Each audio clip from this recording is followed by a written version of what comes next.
علیکم ورحمت الله وبرکاته. د جمعیت علماء اسلام مرګرو ټولو مسلمانانو ته اختر ډېر مبارک شه. بالخصوص چې څومره زموږ د جمعیت علماء اسلام مینوال ورکران او کارکنان دي نو ټولو ته بالخصوص ډېر مبارک شه. ملګرو څنګه چې تاسو ته پته ده چې پرون نه څه د خلکو پرون اختر او د څه خلکو نن اختر دی، نو یقینا مونږ خو د شهاب الدین پاپولزی صاحب په اعلان باندې الحمدلله نن اختر کو مونږ ډېر روژې پوره کړې.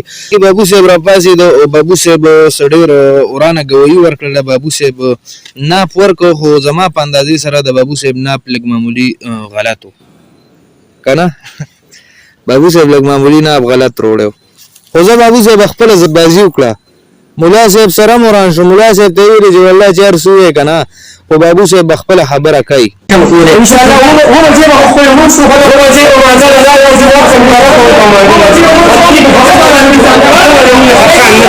بس خبره ختم ده. سبا داخلي وبدې مخصوص کوئ بس خبره وشوله چې څوک یې اخطار کوئ یې اخطار کوي. نو بابو صاحب ته به یو څو شعر ډالۍ کړو خو ړومبې تاسو ما سره د ناپ لږ وګورئ.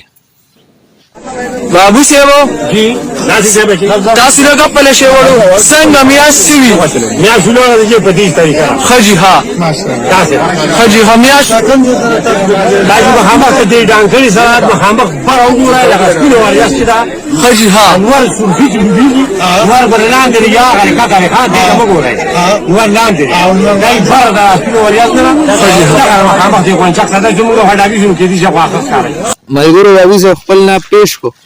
بابو صاحب ته ډالۍ وي ښه په نره ګویي کوه بابو صاحب، دلیلونه ښه قوي کوه بابو صاحب.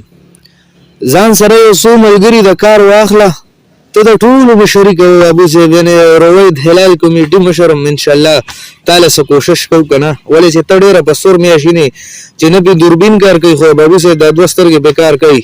میاشت لیدوله ښه په وخت روزه د کوره په اخلاص خپله ډیپټي کوه بابو صاحب، او میاشت چې ووینې حجت ورسره اخله، خپل دلیل له صفایي کوه بابو صاحب.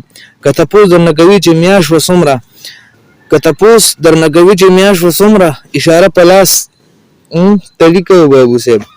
او د جومات استاز که نه مني نو خیر دی، د هغه نه بېروخي کوه بابو صاحب.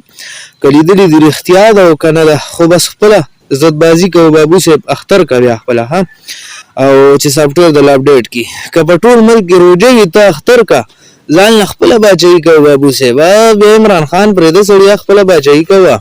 نو بابو صاحب الله دې راته په صحت روغ لره، خو ناپ ته لږ معمولي غلط روړی نو برای کرم ناپ لږ صحیح روړه. پاکستان حکومت ته ډي ته رانه نه کي.